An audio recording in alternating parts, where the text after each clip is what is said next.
Welcome back to Uncle Gobb and the Dread Shed. Chapter 10. The next day, something strange at school.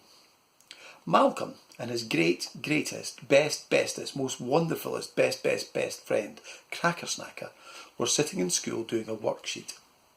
In case you don't know what a worksheet is, it's one of those sheets of paper where there are bits of writing followed by gaps. You read the bits of writing and then you write something in the gaps. This is why you go to school. You go to school to fill in the gaps. In recent years, worksheets have been made much more exciting by moving them onto computers, tablets, iPhones and ice creams. They're exactly the same questions, exactly the same answers, but instead of writing them, you tap in the numbers or letters of the words from a keypad. Hurrah! The history of worksheets, a non-fiction section. Worksheets were invented by Jeremiah Worksheet in 1859. Before he invented worksheets, he invented trousers. Sadly, he discovered that someone had invented trousers before him, so no one was interested in the Jeremiah Worksheet trousers. However, the day he invented a piece of paper with writing and gaps on it was the day he changed the world. Soon, his pieces of paper with writing and gaps on it were turning up in schools all over the country.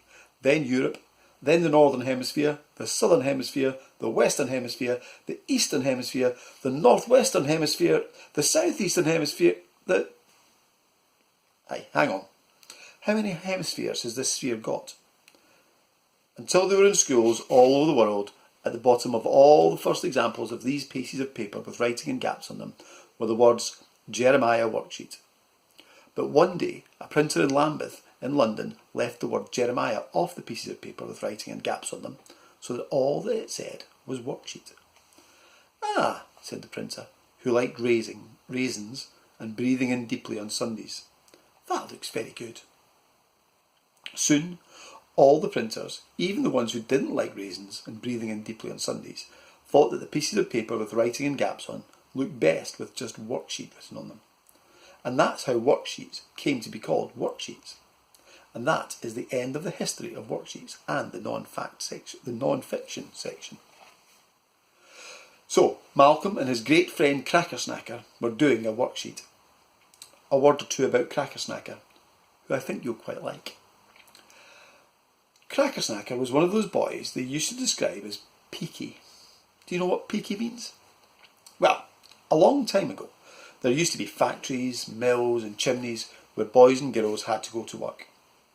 All boys and girls who worked in factories, mills and chimneys were peaky. Crackersnacker didn't work in a factory, mill or chimney, but somehow or other he still managed to look peaky. Chapter 11. A quick but important scene with Malcolm and Crackersnacker in which they discuss Uncle Gobb. Crackersnacker. You know that geezer who lives with you and your mum? Malcolm. Yep. Crackersnacker. Is he your mum's boyfriend? Malcolm. Nope. Crackersnacker. Who is he then? Malcolm. He's my uncle. Crackersnacker. What's he like? Malcolm. He always wants me to do more homework, and I end up being bamboozled and confused. I can't stand it. Crackersnacker. Oh, yeah. Malcolm. Yeah, and if I don't do the homework, he says he'll put me in the dread shed. Crackersnacker. What's a dread shed? Malcolm. Well, a long time ago, when streets were lit by gas. Crackersnacker. What? Malcolm. Oh, never mind. I'll tell you another time. What's important is that I must get him to move out. Crackersnacker. Right. Do you like dark chocolate or milk chocolate? Malcolm. Milk chocolate. Crackerjacker. Ah, yeah.